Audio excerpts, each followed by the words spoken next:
सब यहाँ पे आम आदमी पार्टी के जितने भी अजमेर ज़िले के कार्यकर्ता हैं जेएलएन अस्पताल में सफाई की व्यवस्था को लेकर अधीक्षक से मिले।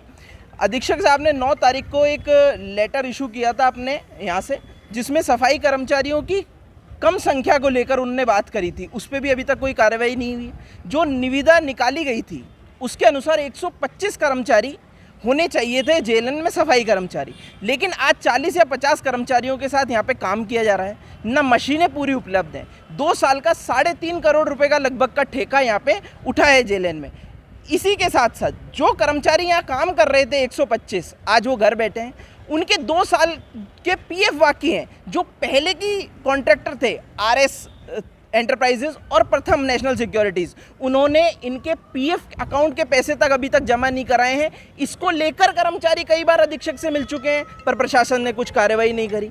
इसी के साथ साथ अभी भी जो कम संख्या है उसके कारण आप आसपास जाइए, देखिए, वार्डों में देखिए, हर जगह सफाई के हालात बहुत ही बद से बदतर हैं, पर उसके बावजूद कोई कार्रवाई ना तो प्रशासन कर रहा है। और इसके अलावा कर्मचारियों को बहुत अपनी तौर पे तकलीफें इस चीज़ को लेकर हो रही हैं कि उनका पैसा सही समय पे नहीं मिल पा रहा है। एक बात ऐसी भी सामने आ रही है, जितने टेंडर के अंदर आदमी जो होने हैं सफाई कर्मचारी, उतने बराबर प्रॉपर नहीं मिल पा रहे हैं इनको। वही बात हमने आज अधीक्षक के सामने उठाई है कि जब निविदा में ये लिखा है कि 125 कर्मचारी होने चाहिए, तो आप 60, 70, 50 लोगों से काम करवा रहे हैं, आपके आंखों के सामने वो काम हो रहा है, फिर भी आप कॉन्ट्रैक्टर पे किसी प्रकार की कार्रवाई क्यों नहीं कर रहे हैं? यही मेन मुद्दा है जिसको लेकर हम आज अधीक्षक से मिले हैं। आपकी नाराजगी क्या सफाई के ठेकेदार पे है?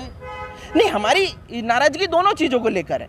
एक तो ये कि जब आपको 125 लोग लगाने के लिए कहे तो आपने 40-50 लगाए, इसमें भ्रष्टाचार साफ दिखाई देता है। इस चीज़ को लेकर भी नाराज़गी है और ये तो आम आदमी पार्टी का हमेशा से मुद्दा रहा है कि भ्रष्टाचार को तो बिल्कुल भी किसी तरह से सहन नहीं करना है। दूसरी बात, जब सफाई कर्मचारी कम होंगे तो ओरिजिनल बात है तो कि वैसे ही सफाई व्यवस्था बिगड़ेगी, बीमारियां फैलेंगी। और आप किसी भी वार्ड में चल जाइए, अपना कैमरा लेके जाइए, आप देखिए व्यवस्था किस तरह से बिगड़ी है। संक्रमण फैलेगा। फर्श साफ करने वाली मशीन है, वो आज तक कभी दिखाई देखी आपको ठेकेदार के आने के बाद लगाने? टेंडर में वो चीज़ें इंक्लूड है, वो ठेकेदार को लगानी चाहिए। तो यही तो हम कह रहे हैं कि भाई अधीक्षक महोदय देख क्या रहे हैं? जब आपके द्वारा ही जारी किए गए टेंडर के अनुसार कार्य नहीं हो रहा तो फिर वो टेंडर जारी क्यों किया था? और जब उसने उसी के अनुसार कार्य करने की शर्तों पे मंजूरी दी है तो फिर वो उसके अनुसार कार्य क्यों नहीं कर रहा? उस पे एक्शन कौन लेगा? साथ साथ सफाई कर्मचारी के पास में कोई ड्रेस कोड भी नहीं है। सफाई कर्मचारियों के लिए तो पूरी व्यवस्था होनी चाहिए। उनके हाथ में ग्लव्स होने चाहिए, उनके लिए प्रॉपर मास्क होने चाहिए, उनके लिए उनके संक्रमण उनको ना छू पाए इसलिए प्रॉपर ड्रेस होनी चाहिए। तो ये सारी चीज़ें जेएलएन अस्पताल को देखनी पड़ेंगी। वो केवल निविदा जारी करके, टेंडर जारी करके सब कुछ कॉन्ट्रैक्टर के ऊपर नहीं छोड़ सकता।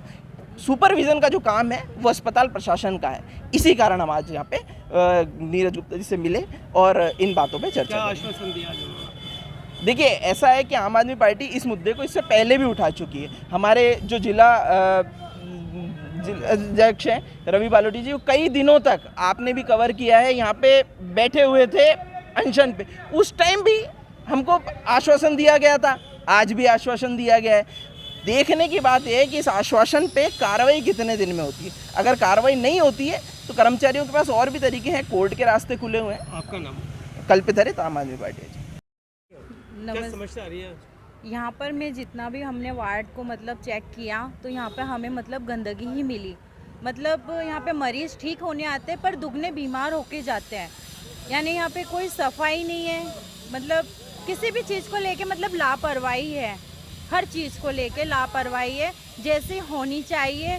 मतलब क्लीन होना चाहिए, मास्क होना चाहिए, सब पे ग्लव्स होना चाहिए, पर वो सब अवेलेबल नहीं है किसी के पास इधर। क्योंकि यहाँ से है ना, जितने भी लोग आते हैं सब बीमार होकर ही जाते हैं ज़्यादा, क्योंकि एक बीमारी को ख़त्म करने आते हैं, दूसरी बीमारी लेके जाते हैं साथ। क्यों? क्योंकि यहाँ साफ़ सफाई नहीं है। हमने वार्ड में सब चेक करा, सब गंदगी ही गंदगी, कहाँ थूक है, कहाँ क्या है। यहाँ पर मतलब बाथरूम वगैरह सब इतने गंदे हैं कि पैर रखने की भी मतलब इच्छा नहीं ना हो। बदबू इतनी है जिसकी कोई हद नहीं है। तो मतलब जैसा होना चाहिए ना सिस्टमेटिक,